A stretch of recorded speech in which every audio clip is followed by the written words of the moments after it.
Temple Darshan ஆன்மீக சேனலுக்கு உங்களை அன்புடன் வரவேற்கின்றேன். நான் உங்கள் பரத்ராஜ் பேசுகின்றேன். இப்போ நம்ம பார்க்க போகிற பதிவு பார்த்திங்கன்னா மயான கொள்ளை என்று சொல்லக்கூடிய மயான சூறை, அதை பற்றி நம்ம பார்க்க போகிறோம். சென்ற பதிவில் நம்ம பார்த்திங்கன்னா சிவராத்திரியை பற்றி போட்டிருந்தோம். இந்த சிவராத்திரியை ஒட்டியே நடக்கக்கூடிய அமாவாசை நிகழ்வு தான் இந்த மயான கொள்ளை.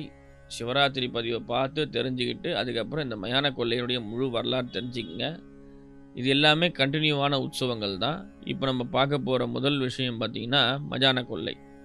இது எதனால் பண்ணுறாங்கன்னு கேட்டிங்கன்னா, ஒரு குறிப்பிட்ட சமூகத்தினார் பண்ணார்னாலும் இந்த அங்காள பரமேஸ்வரிய வரலாறு ஒவ்வொருத்தரும் ஒவ்வொரு மாதிரி சொல்கிறாங்க. வல்லாள மகாராஜான்றவர் ஒரு முக்கியமான நபர் இதில் சொல்லப்படுறதுல. இந்த வல்லாள மகாராஜாவே என்னென்னா பார்த்திங்கன்னா ஒருத்தர் அசுரராகவும் இருக்கார். அதான் ரெண்டு கேரக்டரை இவங்க ஒரே கேரக்டராக காட்டிடுறாங்க. இப்போ நம்ம பார்க்க போகிற முதல் விஷயம் பார்த்திங்கன்னா வல்லாள மகாராஜா. இவர் யாருன்னு பார்த்திங்கன்னா சொல்லலாம் நம்ம. இப்போ முதல் இந்த வல்லாள மகாராஜாவை பற்றி நம்ம பார்க்குறோம். வல்லாள மகாராஜான்றவர் பார்த்திங்கன்னா ஒரு ஒரிசா நாட்டினுடைய, அதாவது ஒரிசாவில் பெருநகரமாக கொண்டு தென் மாநிலங்கள் ஃபுல்லாக ஆண்டவர் இவர் வல்லாள மகாராஜான்னு பேர். இந்த மகாராஜாவுக்கு தான் மாசி மகத்தன்னிக்கு போய் அண்ணாமலையார் திதி தவசம் கொடுத்துட்டு வரார் ஒவ்வொரு வருஷமும். இவர் கர்நாடகா, ஆந்திரா, வட தமிழ்நாடு, வட மாநிலம் முழுசாக இவர் தான் ஆண்டார்.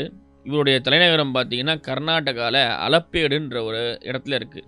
அலப்பேடுன்ற ஊரில் இவருடைய தலைநகரம் அமைஞ்சிருக்கு. இந்த வல்லாள மகாராஜாவுடைய தலைநகரம். இவர் யார் யாருக்கெல்லாம் சொந்தக்காராக வரான்னு பார்த்திங்கன்னா, சோழர்களுக்கும் இவர் பொதுவானவர், பாண்டியர்களுக்கும் பொதுவானவர். அதாவது பொண்ணு கொடுத்து பொண்ணு எடுத்தவர்கள். அதே போல்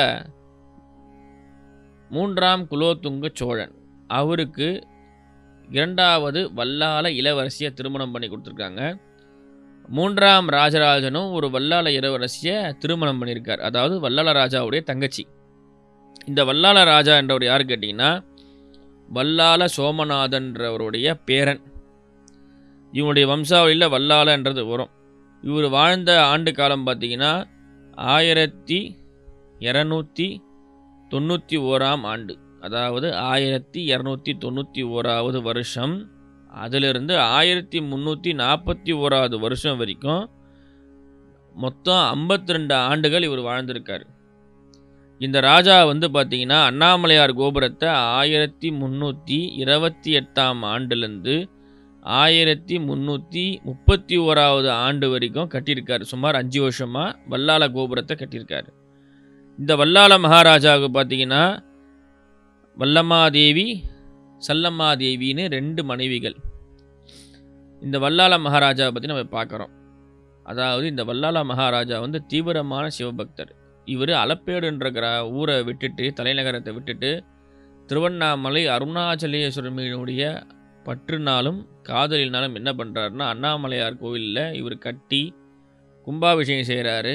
இவருக்கு இல்லாத செல்வங்களே கிடையாது, இவருக்கு எதிரிகளும் கிடையாது. அதேமாரி இந்த வல்லாள மகாராஜாவுக்கு ஒரே ஒரு குறை, தனக்கு ஒரு வாரிசு இல்லையேன்றது தான்.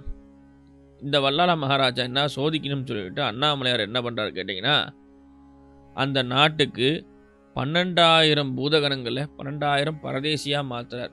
12,000 பூதகணங்களை 12,000 பரதேசிகளாக மாற்றி குபேரனை கூட படிகம் உமிழ்வதற்கு ஒரு அசிஸ்டண்ட் மாதிரி வச்சுருக்கார். படிகம் தான் எச்சில் குடின்னு சொல்லுவாங்க தெரியுமா, எச்சத்துப்ப ஒரு பாத்திரத்தை குபேரன் பிடிச்சிக்கிட்டு வரார், அக்கௌண்டன்ட். இந்த குபேரன் என்ன பண்ணுறாரு கேட்டிங்கன்னா, வல்லாள தேசத்தில் இருக்கக்கூடிய எல்லா தேவதாசி பெண்களுக்கும் ஒவ்வொரு வீட்டுக்கும் ஒவ்வொரு பரதேசியை அமைச்சு அவனுக்கு இன்றைக்கி ஒரு ராத்திரி இங்கே தங்கணும், அதுக்கு என்ன காசோ நீ வாங்கிக்கணும், எல்லாத்தையும் கொடுத்துட்றார். வல்லாள நாட்டுக்கு போயிட்டு இவர் என்ன கேட்குறாருன்னா உபசரி, அதாவது நான் ஒரு சிவனடியார், சிவபெருமான் சிவனடியார் இடத்துல போயிட்டு வல்லாள தேசத்துக்குள்ளே போய் வல்லாள மகாராஜாவை பார்க்குறார். இவர் வல்லாள மகாராஜாவுக்கு ஒரே பெரிய ஆனந்தம், ஆஹா நம்ம தேடி ஒரு சிவனடியார் வந்துட்டார். அப்போ அவருக்கு என்னென்ன உபசரணை பண்ணும்போது அவர்கிட்டே கேட்குறாரு, உங்களுக்கு எப்படி இப்படிலாம் உபசரிக்கணும், நான் இன்றைக்கி ஒரு தேவதாசி பெண்ணு கூட இருக்கணும், எனக்கு வேறு எதுவுமே வேண்டாம், என்னுடைய ஆசை அதுதான் சொல்லி சிவபெருமான் சொல்கிறார். சரி உடனே ஏற்பாடு செய்கிறேன் அப்படின்னு சொல்லி அமைச்சர்கிட்ட சொல்லும்போது அமைச்சர் எல்லார் வீட்டுக்கும் தூது அனுப்புகிறாரு. எல்லாருமே இன்றைக்கி எங்கள் கூட ஒருத்தர் நாங்கள் அச்சாரம் வாங்கிட்டோம், ஒரு ஆள் இருக்கார் எங்கள் வீட்டில் அப்படின்னு சொல்லிடுறாங்க. அப்போ வல்லாள ராஜாவுக்கு அந்த நியூஸ் போகும்போது அவர் என்ன சொல்கிறாருன்னா, என்னடா இது, இந்த நாட்டில் ஒரு தேவதாசி பெண்ணு கூட கிடையாதா? நான் என்ன பண்ணுறது ஒன்றுமே புரியலையே, ஆண்டவனே என்ன சோதனை. அப்போது இவர் வல்லாள ராஜா தன் வாக்கு கொடுத்துட்டோமே, இந்த வாக்கு தவறுனா நமக்கு அசிங்கமாச்சே, அந்த ஆள் நம்மகிட்ட ஒரு பொண்ணு பொருள் கேட்டிருந்தா ஏதோ ஒன்று நகை எடுத்து கையில் கொடுத்து போயிட்டு வான்னு சொல்லியிருக்கலாம். அந்த ஆள் கேட்டது எனக்கு பணிவிடை செய்யறதுக்கு ஒரு பெண்ணு வேணும்னு சொல்லி, நம்மள்ட்ட இல்லையே என்ன பண்ணுறது போது, இந்த வல்லாள ராஜாவுடைய 2வது மனைவி சல்லம்மா தேவியார் இவங்க என்ன சொல்கிறாங்கன்னா, நான் வேணா அதுக்கு பதிலாக போய் அவருக்கு பணிவிடை செய்கிறேன், நீங்கள் சொல்லுங்க அப்படின்றார். சரின்னு இவர் வல்லாள ராஜாவை ஒத்துக்கிட்டு அவருடைய அரண்மனையில் அவருடைய ரூமில் போயிட்டு பார்த்தீங்கன்னா சிவபெருமான் போகிறார், இந்த வேடத்தில் போய் உட்காந்துடுறார். இந்த வல்லாள இளவரசியும் அவருக்கு தேவையான பொருட்கள், அதாவது பழ வகைகள், இனிப்பு வகைகள் இதெல்லாம் கொண்டு வந்து அங்கே வச்சுடுறாங்க. இவர் சிவபெருமான் அந்த பஞ்சனை மேலே காலை 2த்தையும் மடக்கி தியானத்துக்கு போயிடுறார். 1 மணி 2 மணி 3 மணி அதிகாலைக்கு 4 மணி நெருக்கத்து வரைக்குமே என்னென்னா தியானத்திலே இருக்கார். இந்த அரசி என்ன பண்ணுறாங்க, இவர் எதுக்கு இந்த விஷயத்தை கேட்டார், எதுக்காக இவர் போய் தியானம் பண்ணுறாரு தெரியலையே. சரி இவர் காலை நமஸ்காரம் பண்ணலான்னு போய் தொடரும்போது 1 வயசு குழந்தையா கதறி அழுகிறார். திடீர்னு கட்டில் மேலே 1 வயசு குழந்தை இருக்குது, ஓன்னு கத்துது. அப்போது இந்த ராஜா வல்லாள ராஜா உள்ளே வராரு. என்ன அதிசயம் இது, முனிவர் எங்க, இந்த குழந்தை எப்படி வந்து என்னன்னு கேட்கும்போது, இந்த குழந்தை வந்து மறைஞ்சி ஒரு அரசனே உனக்கு குழந்தையாக இருப்பேன், உனக்கு நான் எல்லா ஈம காரியங்களும் நானே செய்வேன், நீ கவலைப்படாத, நான் உனக்கு குழந்தையாக இருப்பேன், நான் தான் உனக்கு குழந்தைன்னு அண்ணாமலையார் சொல்லும்போது ஒரு பெரிய ஆனந்தம். அதே போல் இந்த வல்லாள மகாராஜா வந்து பார்த்திங்கன்னா பேரானந்தத்தில் நல்லா எல்லா விஷயங்களும் செய்து கொண்டிருக்கிறார். இவருக்கு மரணம் எப்படி வருதுன்னு பார்த்தீங்கன்னா, டெல்லி சுல்தான்கள் ஆட்சிக்கு வரும்போது இவங்ககிட்ட ஒரு ஒப்பந்தம் போடுற மாதிரி கூப்பிட்டு குறிப்பிட்ட தூரத்துக்கு மேலே அந்த இடத்துல வந்து இவரை கொல்றாங்க. அந்த கொன்ன இடத்துல தான் இப்போ இவர் போய் அண்ணாமலையார் திதி காரியங்கள் செய்து அவர் தந்தையார் இறந்துட்டார்னு சொல்லி அந்த விஷயங்கள்லாம் நடைபெறுது. இந்த வல்லாள மகாராஜாவினுடைய கதை இது. இப்போ நம்ம இந்த மயான கொள்ளைக்கான கதையை நம்ம பார்க்க போகிறோம். இந்த மயான கொள்ளைனா என்னென்னு பார்த்தீங்கன்னா, முதல்ல மயானம்னா என்னென்னா சுடுகாடுன்னு அர்த்தம். எல்லாரும் என்னென்னா இந்த வல்லாள மகாராஜாவையும் வல்லாள கண்டன் என்ற அசுரனையும் ஒன்றா ஆக்கிடுறாங்க. அவங்க வேற, இவர் வேற. இப்போது இந்த மயான கொள்ளையினுடைய முக்கியமான விஷயம் என்னென்னு கேட்டிங்கன்னா, அம்பாள் வதம் செய்தலே முக்கிய விஷயமே. இப்போ இந்த வல்லாள கண்டன், அதாவது இவர் வல்லாள மகாராஜா, இவர் வல்லாள கண்டன் என்ற அசுரன். இவர் எப்படி உண்டாகிறான்னு பார்த்தீங்கன்னா, பிரம்மதேவருக்கும் திலோத்தமைக்கும் பிறந்தவர்கள் தான் இவங்கெல்லாம். பிரம்மதேவர் வந்து தேவலோகத்தில் ஒரு முக்கியமான ஃபங்க்ஷனுக்கு போய் அட்டன் பண்ணுறார்.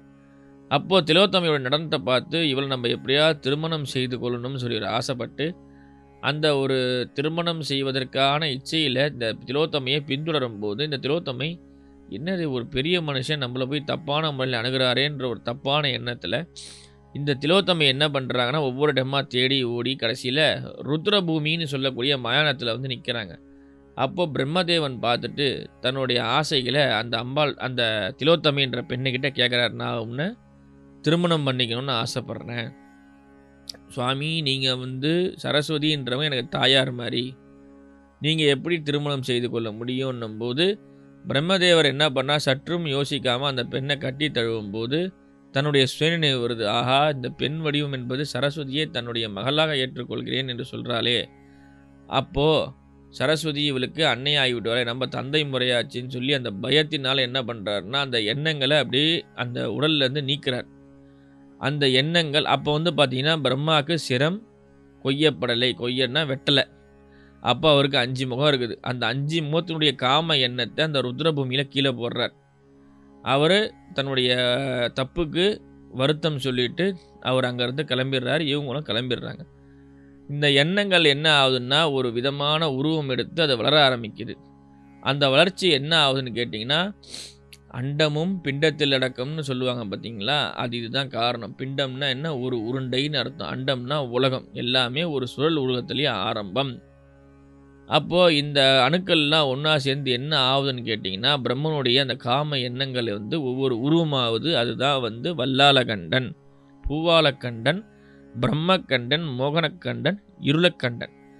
இந்த 5 கண்டர்களும் என்ன பண்ணுறாங்கன்னு கேட்டிங்கன்னா, இந்த உலகத்தையே ஆட்சி பண்ணணும், பேராட்சி செய்யணும்னு சொல்லிட்டு எல்லாமே பண்ணுறாங்க.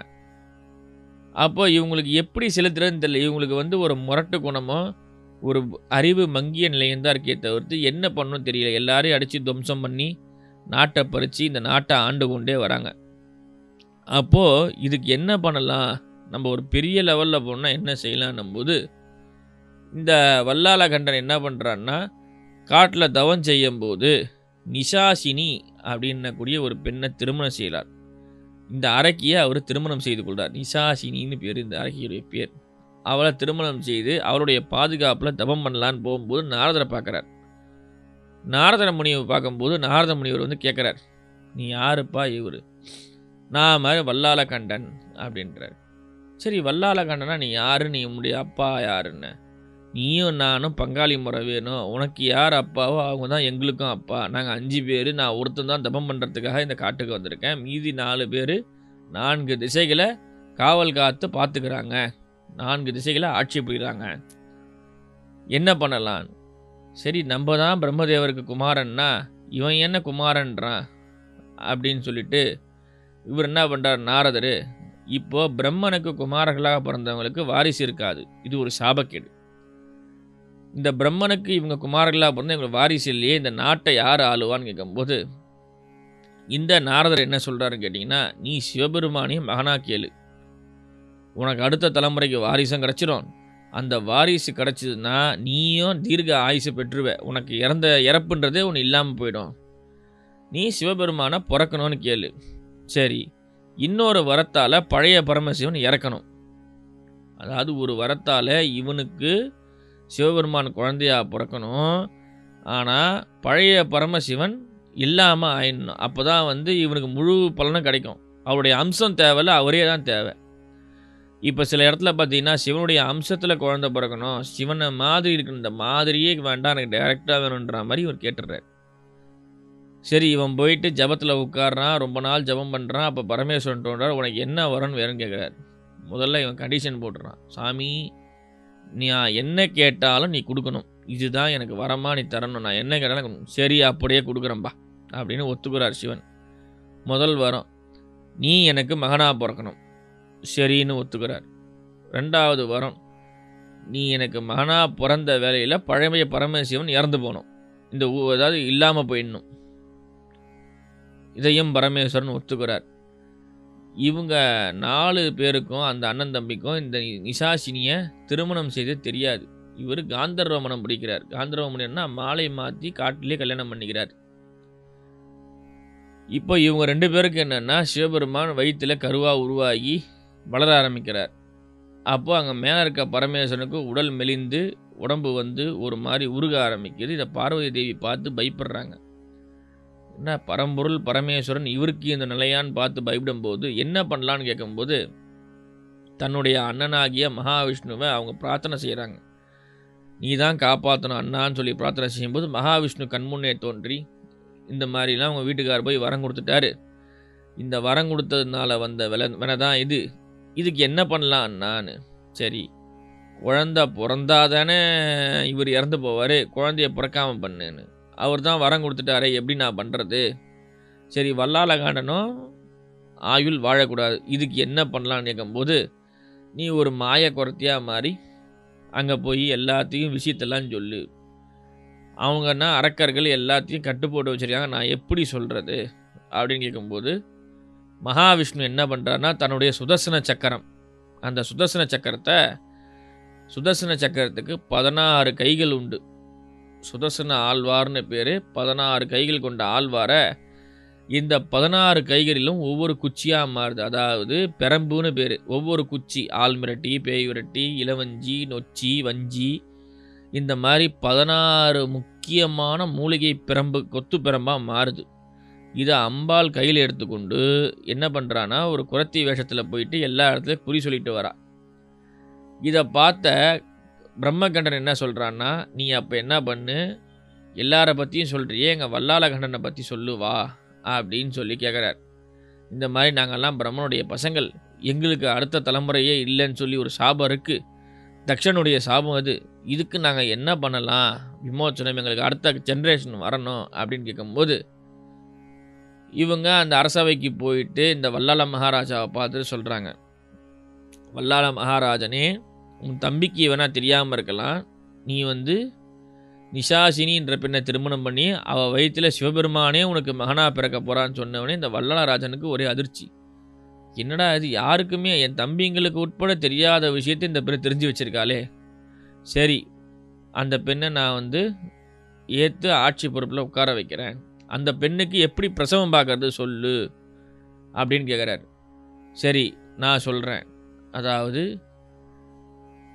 ஒரு மயானத்துக்கு பக்கத்தில் பாறைக்கு அடியில் ஒரு மூதாட்டி ஒருத்தி இருக்கா, அவள் கூட ஒரு 10 வயசு பையன் இருப்பான், இவங்க 2 பேரையும் கூப்பிட்டு இந்த இவளை பிரசவம் பார்க்கணும் அப்படின்னு சொல்லு. இன்னொன்று, வல்லாளகண்ணனுடைய கோட்டையிலுடைய பெரிய விஷயம் என்னன்னு கேட்டிங்கன்னா, யாருமே ஒரு ஆயுதம் எடுத்துன்னு போனாங்கன்னா அந்த ஆயுதம் வேலை செய்யாது. ஒரு கத்தியை எடுத்துன்னு உள்ளே போனால் அந்த கத்தி மழுங்கி போயிடும், அவனை குத்த முடியாது. ஒரு கதையை எடுத்துகிட்டு போனால் அந்த கதை தர்மாகோல் மாதிரி ஆகிடும், அடித்தா கதை தான் உடையுமே தவிர்த்து அவனுக்கு ஒன்றுமே ஆகாது. அந்த மாதிரி ஒரு வரமும் அவங்களுக்கு இருக்குது. அப்போ அவங்களுடைய ஆயுதத்தை வச்சு தான் இந்த விஷயத்தை பண்ண முடியும். இந்த பாட்டியை போய் கூட்டிகிட்டு வரான். அதுங்காட்டியும் பார்வதி தேவி என்ன பண்ணுறாங்க, இங்கேருந்து மறைஞ்சி வல்லாளகண்டன்ட்ட தட்சணையை வாங்கிக்கின்னு இங்கேருந்து மறைஞ்சி நேராக போயிட்டு அந்த இடத்துல ஒரு கிழவி வேஷத்தில் உட்காந்துடுறாங்க. அப்போது அந்த வல்லாளராஜன் போய் கேட்குறாரு, நீ என்னுடைய மனைவிக்கு பிரசவம் பார்க்கணுமா? சரி நான் பார்க்குறேன், பார்த்தா எனக்கு என்ன ஆதாயம் நீ சொல்லு, நீ எதை கேட்டாலும் நான் தரேன், என் நாட்டையே நான் உனக்கு தரேன், என் வீட்டையும் தரேன், நீ எது கேட்டாலும் நான் கொடுப்பேன், நீ தான் பார்க்கணும். சரி பார்த்துட்றேன் வா, நான் நீ என்ன கேட்குற சொல்லுன்னு கேட்குறார். நான் அங்கே கேட்குறத நீ கொடு, இல்லைன்னு சொல்லாமல் கொடுக்கணும். சரி நேராக அம்பாள் அவனுடைய இடத்துக்கு போகிறான். கிழவி ரூபத்தில் தன்னுடைய 10 வயசு பேரனை யாருன்னு கேட்டிங்கன்னா வீரபத்ரரா கூப்பிட்டு போகிறாரு. பாவாடராயனை ஒரு எலுமிச்சப்பழமாக மாற்றி தன்னுடைய மடியில் கட்டி வச்சுக்கிறாங்க. சரி இப்போ என்ன பண்ணலாம் வல்லாளகண்டனை? நேராக போயிட்டு அங்கே நிற்கிறாங்க.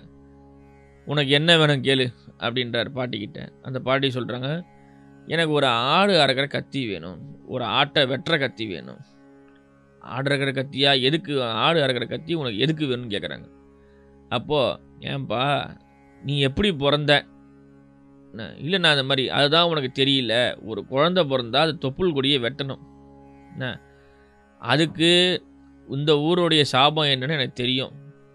அந்த குழந்தை பிறந்தேன்னு தொப்புள் கொடியை வெட்டலின்னா அந்த தொப்புள் கொடியோட நச்சு இந்த குழந்தை உடம்புல ஏறிடும், அதனால் எனக்கு ஆடு இருக்கிற கத்தி வேணும். சரி எடுத்துக்கோ. அதுக்கு அடுத்தபடியாக என்ன நினைக்கிறேன்னா ஒரு சட்டி வேணும், மண் சட்டி. சரி நீ தொப்புள் கொடி கேட்ட, அது கொடுத்தா மண் சட்டி எதுக்குன்னு. மண் சட்டி எதுக்குன்னா அந்த ரத்தம் உதிரப்போக்கு வருதில்ல, இவ்வளோ அரக்கி உருவமோ பெருசாக இருக்கும், இத்தினோடு ரத்தமாக வரும், குழந்தை பிறக்கும்போது அந்த ரத்தத்தை பிடிக்கிறதுக்கு ஒரு சட்டி வேணும், இல்லாட்டினா உன் பங்களா பூரா நாத்தடிக்கும்னு சொல்லிடுறான். சரி அதையும் கொடுத்துட்றேன். அதுக்கப்புறம் வேறு என்ன வேணும்? எனக்கு ஒரு முறம் ஒன்று வேணும். முறம் எதுக்கு? எல்லாமே பொம்பளைங்க சமாச்சாரம், இதெல்லாம் ஒன்று ஒன்றா சொல்லணுமா அப்படின்னு கேட்கும்போது சரின்னு கொடுத்துட்றான். இந்த வல்லாளகண்ணனுடைய அந்த அறையில் போயிட்டு அந்த நிஷாசினி படுத்துட்டு இருக்கும்போது கதவை மூடிட்டு வெளியே அகோர வீரபத்ரரையும் இந்த பாவாடராயன் சொல்லக்கூடிய அந்த சுவாமியும் காவலுக்கு வைக்கிறாங்க. என்ன ஆலோசனை சொல்கிறாங்கன்னா, பேரனுடைய காதில் நான் இவருடைய கதறல் சத்தம் வெளியே கேட்கும், அவன் கதற நேரத்துக்கு வல்லாளகண்டன் திரும்பும்போது இந்த அரண்மனையை இடிச்சு தள்ளி இவங்க 5 பேரையும் கொண்டுடணும், போர் புரிஞ்சு இந்த பில்டிங்கை இடிச்சு எல்லாத்தையும் மயானமாக்கிடணும். அதுக்கு தேவைப்படுகிற உங்களுக்கு டைமு 1 செகண்டு தான், தாமதம் பண்ணாமல் இவ கத்துற நேரம் எல்லாரையும் குத்தி காலி பண்ணுரு அப்படின்னு சொல்லிட்டு இவங்க உள்ளே போயிடுறாங்க.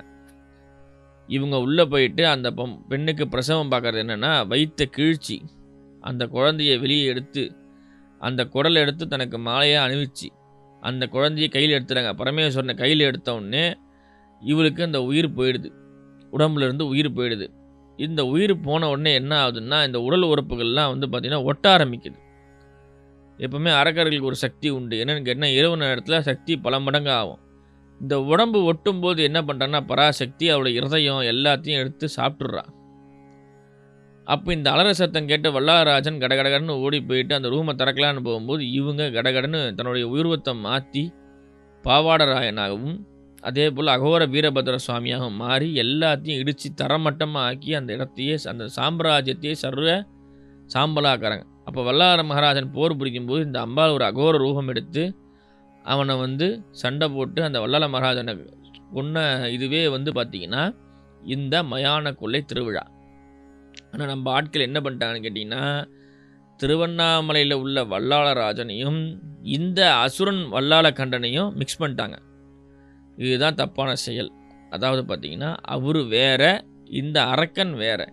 அதனால் இதுக்கு என்னென்ன செய்யலான்னு கேட்டால், இந்த உடலில் உள்ள செய்வினை தோஷங்கள் அந்த மாதிரியான எல்லா விஷயங்களும் இந்த மயான கொள்ளையில் விரதம் இருந்து பூஜை செய்யும்போது எல்லா விஷயங்களும் மாறிடுது. இந்த திருஷ்டி தோஷங்கள் இருக்கவங்களாம் இந்த மயான கொள்ளையில் போயிட்டு ஏதாவது ஒரு அங்காள பரமேஸ்வரி ஆலயத்தில் திருஷ்டிக்கு உண்டான பொருட்களை சுற்றி போடும்போதும் அந்த கபால பூஜைன்னு சொல்லுவாங்க. அந்த நாளுக்கு கபால பூஜை போடுவாங்க. அந்த கபாலை எடுத்து தலையில் வச்சு கீழே இறக்கும் போது எல்லா வியாதிகளும் குணமாகுது. பெரும்பாலை மந்திரிச்சிக்கணும். அதே போல் முடிக்கயிறு கட்டுதல் இந்த மாதிரியான விஷயங்கள் செய்யும்போது நமக்கு உடல் சம்பந்தப்பட்ட எல்லா நோய்களும் பிணிகளும் உடல் கட்டு, மந்திரக்கட்டு, மாந்திரிக கட்டு இதெல்லாம் அறுபட்டு எல்லாருக்கும் இந்த மகா சிவராத்திரி விழாவும் இந்த மசான கொள்ளையினுடைய விழாவும் எல்லோருக்கும் நோய்களையும் எதிரிகளையும் கடன்களையும் இல்லாமல் ஆக்கும் என்பது சாஸ்திரம். எனவே நீங்கள் எல்லோரும் எல்லா விதமான வளமும் நலமும் பெற வேண்டுகின்றேன். நன்றி, வணக்கம்.